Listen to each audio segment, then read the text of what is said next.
আফগানিস্তানের পূর্বাঞ্চলে সাম্প্রতিক ভূমিকম্পে ব্যাপক প্রাণহানি ও ধ্বংসযজ্ঞের পরিপ্রেক্ষিতে জরুরি মানবাধিক সহায়তা প্রেরণ করেছে বাংলাদেশ। গত ৩১ আগস্ট ও ১ সেপ্টেম্বর সংঘটিত শক্তিশালী ভূমিকম্পে আফগানিস্তানে ২,২০৫ জন মানুষ নিহত, কয়েক হাজার আহত এবং প্রায় ৮,০০০ বাড়িঘর বিধ্বস্ত হয়। দুর্যোগ কবলিত এলাকায় আশ্রয়, খাদ্য, পানি ও চিকিৎসা সেবার তীব্র সংকট দেখা দিয়েছে।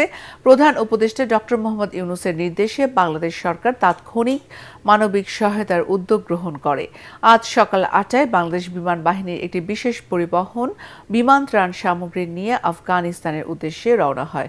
প্রায় ১১ টনেরও বেশি এই ত্রাণ সামগ্রীর মধ্যে রয়েছে শুকনো খাবার, শিশু খাদ্য, কম্বল, শীতবস্ত্র, তাঁবু, বিশুদ্ধ পানি, গুঁড়ো দুধ, ঔষধ, কাপড়, বিছানাপত্র, মশারি ও অন্যান্য জরুরি সামগ্রী। বাংলাদেশ সশস্ত্র বাহিনী জানিয়েছে, এই মানবাধিকার সহায়তা আফগানিস্তানের ভূমিকম্পে ক্ষতিগ্রস্ত জনগণের দুর্দশা লাঘবে উল্লেখযোগ্য সহায়তা প্রদান করবে। ভবিষ্যতের যে কোনো প্রকার প্রয়োজনীয় মানবিক কার্যক্রমে সশস্ত্র বাহিনী সর্বদা প্রস্তুত রয়েছে। এর আগে ২০২২ সালে ভূমিকম্পের পরেও বাংলাদেশ আফগানিস্তানকে মানবিক সহায়তা প্রেরণ করেছিল। মাননীয় প্রধান উপদেষ্টার নির্দেশে ভূমিকম্প সৃষ্ট আকস্মিক দুর্যোগ মোকাবেলায় আফগান জনগণের জন্য বাংলাদেশ সরকারের পক্ষ থেকে জরুরি মানবিক সহায়তা প্রদানের উদ্যোগ গ্রহণ করা হয়েছে।